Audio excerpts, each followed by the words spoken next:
നോക്കിയ X7 2011 പുറത്തിറങ്ങിയ നോക്കിയയുടെ ഏറ്റവും stylish entertainment focused smart ഫോണുകളിലൊന്നായിരുന്നു ഇത്. സിംബയൻ ആന ഓപ്പറേറ്റിംഗ് സിസ്റ്റവുമായി പുറത്തിറങ്ങിയ ഈ ഫോൺ പിന്നീട് സിംബയൻ ബെല്ലിലേക്ക് അപ്ഡേറ്റഡ് ചെയ്യാനും സാധിച്ചു.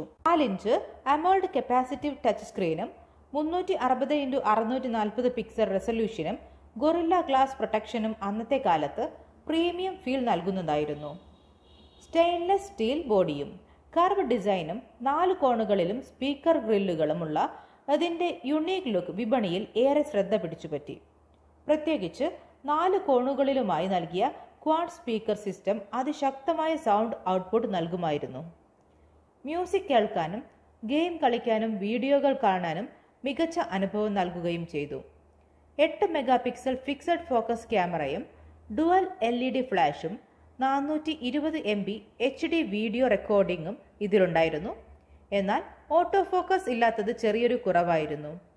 680 mHz ARM11 പ്രോസസ്സറും 256 MB റാമും ഉപയോഗിച്ചിരുന്ന ഈ ഫോണിൽ ആപ്പുകൾക്കായി 1 GB ഇന്റേണൽ മെമ്മറിയും 8 GB മൈക്രോ SD കാർഡും ലഭിച്ചിരുന്നു.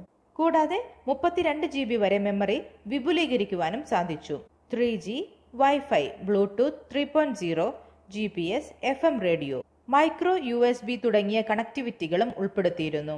1200 mAh റിമൂവബിൾ ബാറ്ററി ഏകദേശം 6 മുതൽ 7 മണിക്കൂർ 3G ടോക്ക് ടൈമും ദൈർഘ്യമേറിയ മ്യൂസിക് പ്ലേബാക്കും നൽകിയിരുന്നു. ഇന്ത്യയിൽ പുറത്തിറങ്ങിയപ്പോൾ ഈ ഫോണിന് ഏകദേശം 22,000 മുതൽ 24,000 വരെ വിലയുണ്ടായിരുന്നു.